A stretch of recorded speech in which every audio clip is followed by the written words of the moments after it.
Vikram, this is sort of counterintuitive. We think about Canadians generally as being very conservative, certainly the banking sector. Are you saying that Canada could really go bust?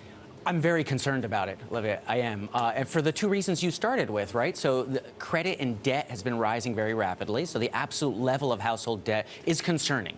That's number one. Number two, home prices, which frankly collateralizes a lot of the debt, have also been rising quite substantially. Vancouver at this point is the second least affordable city in the world. So why wasn't there this massive housing correction like we had in the U.S.? Part of it was, at that point, the affordability when housing prices sort of cracked here was still okay up in Canada. It wasn't out of whack. It's risen substantially since sort of the tough point of being able to pay for your home. But more importantly, in Canada, and the reason I'm worried about it right now, is crude oil prices. The economy has been driven by crude oil. And in particular, I think the stat I saw was 70% of employment created in Canada since 2011 came from the province of Alberta. Wow.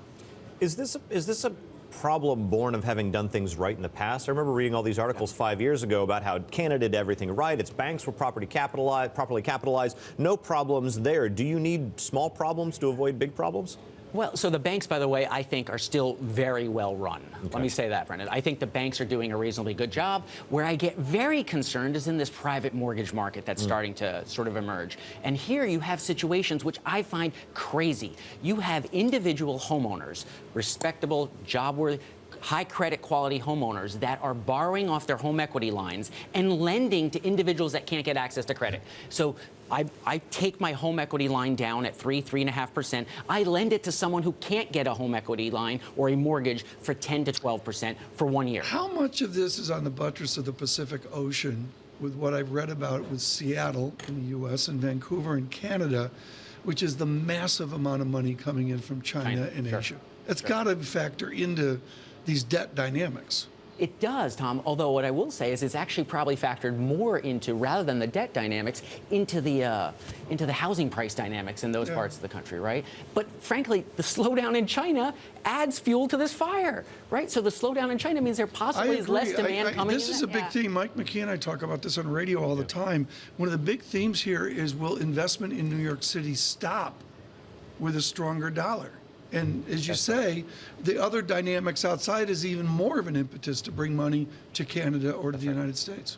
That's right. I think so. Yeah, I mean, I think it's, what else on Canada? Vikram, these crazy home equity loans that you're talking, where you take out the home equity loan and then loan it to someone else, what's driving this? Are you getting mortgage brokers going into neighborhoods like you had in the U.S.? No, I mean, look, this is very simple. This goes back to the first point I started talking about earlier in the hour, which is when interest rates are manipulated down this low, people search for yield. Okay. And so how do I get return on my capital? What do I do? Okay. I'm worried. Equity prices seem full. You know, what do I do? So I got a home equity line that's a 3% cost of capital, 3.5%. I can lend it, and sometimes there are professional organizations that will sort of modify and create this. And a final word on this: through 3 or 4 interviews this week, there is no question the dynamic of oil is to $35 a barrel, depending on who you talk to. And huge consequences, of course, for the Canadian labor market. Yeah. $30 oil. That's right. That's right. So even though it's all Alberta-centric, the job creation, many of those individuals fly in and out from other parts of the country. 70% of job creation in Canada since 2000. Approximately.